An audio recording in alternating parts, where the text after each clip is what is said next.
he is way more talented, I believe, than Inoue is.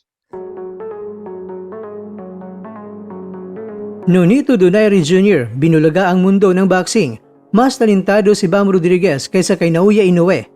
Sa isang eksklusibong panayam sa YouTube channel na The Boxing Voice, hindi nagpigil ang veteran legend na si Nonito Donaire Jr. sa kanyang pagsusuri sa kasalukuyang pound-for-pound kings. Ayon kay Donaire, bagamat kinikilala ang bagsik ni Naoya Monster Inoue, naniniwala siya na pagdating sa purong talento at abilidad sa loob ng lona, masangat ang American star na si Jesse Bam Rodriguez. He is way more talented, I believe, than Inoue is. Ani ni Donaire, ayon sa The Filipino Flash, kung titingnan ng bawat boksingero ng kanilang bintahe sa laki at timbang, mas malalim ang skill set at technical itong si Rodriguez kumpara yan sa Japanese superstar.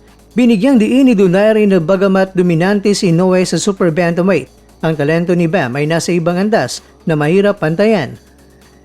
Sa kabila ng paghanga sa talento ni Bam Rodriguez, naging makatotohanan si Donaire sa magiging resulta kung magarap ang dalawa sa kasalukuyang timbang ni Inoue. Ayon kay Donaire, ang pagkakaiba sa laki ng pangangatawan ay isang pader na mahirap tibagin. Git ni Donaire, napakaliit ni Rodriguez para sa super bantamweight division at kung sakaling tatanggapin ni Bam ang hamon umakyat ng dalawang dibisyon para rapin ang monster, malinaw kay Donaire na ito ay para lamang sa malaking kita o money fight. Babala ng veteran champion, makakaramdam ng matinding pagbabago sa katawan si Bam dahil sa dagdag na timbang. Bukod dito, ang bigat ng suntok sa 122 pounds ay ibang usapan na at siyak na magugulat ang katawan ni Rodriguez sa lakas ni Inoue na natural na mas malaki sa kanya. I think moving up into that division is just for the money. I don't think that... But you sound like you're saying that if he moves up, it's too much for him. For now, I believe. For now, because It's two weight divisions. Yeah, that Isn't is two weight It's division. 7, right? It's only 7 pounds, though, no? Yeah, but it's two weight divisions. Hey, but That's for little guys, man, 7 pounds is a It's a lot. lot. And this is why it's increment in threes for the little guys, because Samantala mga kwento, matapos ang mahabang negosasyon at palitan ng salita, opisyal na muling magtatapat ang dalawa sa pinakamalaking pangalan sa kasaysayan ng boxing, sina Floyd Mayweather Jr. at Manny Pacquiao. Ayon kay Jazz Mather, CEO ng Manny Pacquiao Promotions, nilagdaan na ang kasunduan para sa isang official professional fight na gaganapin sa T-Mobile Arena sa Las Vegas. Ito ay stream ng live ng Netflix sa darating na Biyernes, September 25. Taliwas naman sa mga naunang chismis na exhibition match lamang ito. Tiniyak ng kampo ni Pacquiao na ito ay itatala sa kanilang professional record. I wouldn't fight an exhibition. It's either a real fight or nothing.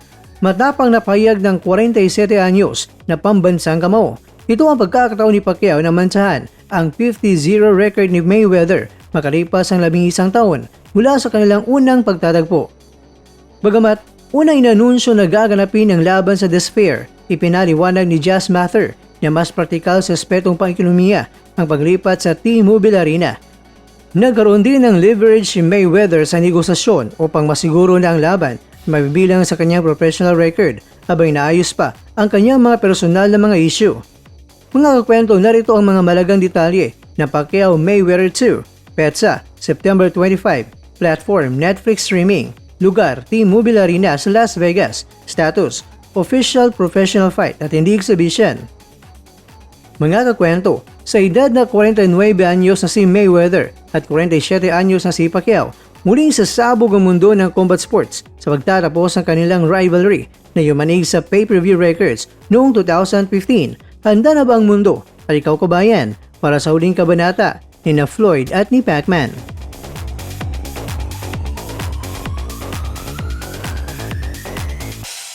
Sa bawat suntok may pangarap, sa bawat... Mga kakwento, hanggang dito na lang muna ang ating kwentuhan. Huwag kalimutan na mag-like, share at subscribe. Ako po si Mr. Kwento. Ito ang mga kwentong maaring hindi pa nakwento sa inyo. Tayo ng boses ang hindi pa napapansin ng mundo. Samahan niyo akong busisiin ang bawat kwento at bawat sakripisyo ng mga mandirigmang mga Pilipino. Ito ang kwentong di pa nakwento. Pilipinas para sa mundo. Pilipinas para sa mundo.